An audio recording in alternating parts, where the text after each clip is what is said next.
ఓ నది పరివాహక ప్రాంతం పక్కన పుట్టడం ఇంకా ఇంకా భాగ్యం అండి. ఈ నేల మామూలు నేల కాదండి. కృష్ణదేవరాయలు వచ్చినటువంటి కృష్ణా తీరం ఇది. ఆముక్తమాల్యద రచించబడిన నేల ఇది. ఆంధ్ర మహావిష్ణువు కొలువైన నేల ఇది. పాండురంగ నెలవైన నేల ఇది. అదేంటి సముద్ర తీరంలో ఉంది ఇంకో ఊరు హంసలదేవి. ఏం మామూలుగా ఎన్ని విశేషాలు ఉంది. కనదుర్గ ఇక్కడే, కృష్ణా తీరం ఇక్కడే, మంగళగిరి, మోపిదేవి ఒకటా రెండా? ఎంతమంది గొప్ప వాళ్ళు పుట్టారండి. సినిమా రంగంలో లబ్ధ ప్రతిష్ఠులైన అన్నగారే కాక కవి, సాహిత్యపరులు ఎందరు పుట్టారు. అందువల్ల మనం ప్రతి దానికి గర్వించదగినటువంటి పరిస్థితిలో ఉన్నాం. నాకు పొద్దున రైలు దిగాను, వస్తున్నాను. అసలు ఇంకా కారు 4 అడుగులు వేస్తుందో లేదో మా ఆంజనేయ స్వామి గారు వచ్చి స్వామి క్షమించాలి లేట్ అయిపోయింది అన్నారు. అది పాపది సెల్లో తప్పు చూపించింది. అది గుడి అడుగుతుంది, నేను దిగిపోయాడు. వచ్చేసాడు, ఏం పెద్ద లేట్ అవ్వలేదు.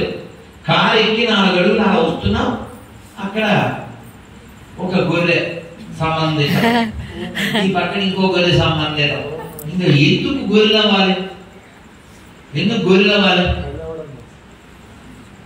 ఎందుకు గొర్రెలు అవ్వాలి? ఎవరైనా అమ్మ పూర్తి భోజనం వడ్డిస్తే, వేడి భోజనం వడ్డిస్తే అది తినడం మానేసి ఏదో పాసిపోయింది రోడ్డు పక్కన పడేసింది, ఎందుకు తినాలి?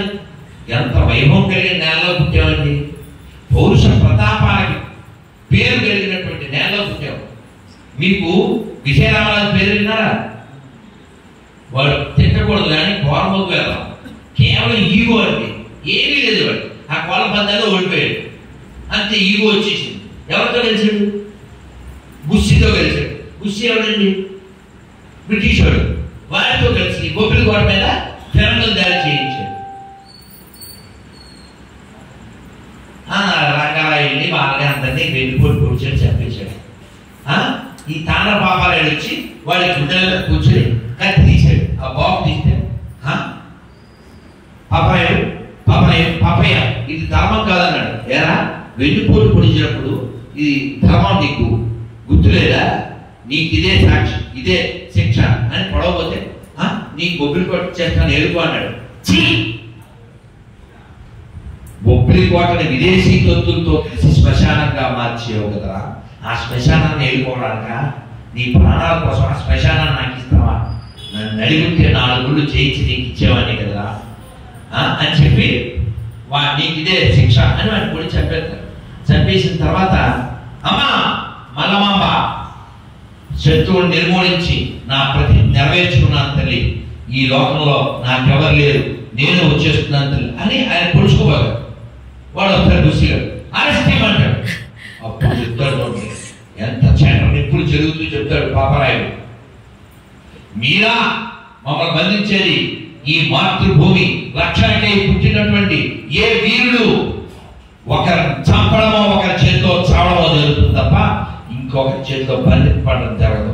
తుచ్చులా ఈ మా మాతృభూమి రక్షణ కొరకై కాల్చిన ఈ రక్తం ఒక్కొక్కటి వేలై లక్షలై మీ విదేశీ పాలన అంతమొందిస్తుంది. ఇదే నా ప్రతిజ్ఞ అని చెప్పి జై మల్లమాంబ అని వారు వెళ్ళిపోతారు. అటువంటి పాపారాయుడు పుట్టిన నేలలో పుట్టి పౌరుషం లేకుండా గొర్రెలా ఎలా జీవిస్తారా? సిగ్గు లేకుండా వాడు రక్తం కార్చాడు. ఎస్, నా కోసం రక్తం కార్చింది ఒక పాపారాయుడు. ఓ భగత్ సింగ్, ఓ ఆజాద్ చంద్రశేఖర్, ఓ నేతాజీ సుభాష్ చంద్రబోస్. వీళ్ళని గుర్తించుకోవాలి. అందులో తెలుగు వాళ్ళు మన మీద ఎంతో ఆశలు పెట్టుకున్నారండి. 52లో మనకి 47లో స్వతంత్రం వచ్చినా 52లో మన మీద పాట రాశాడు.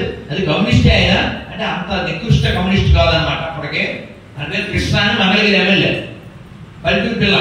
ఎంత మంచి సాంగ్ అంటే, మన మీద ఆశ పెట్టుకుంది భారతదేశం, నువ్వు దిక్కై చొక్కాని అయి నేను నడిపించాలి ఈ భారతదేశాన్ని ఎక్స్పెక్టెడ్ సాంగ్ అది. అమ్ముడు లవ్ చేయడం ఏంటనుకుంటారు?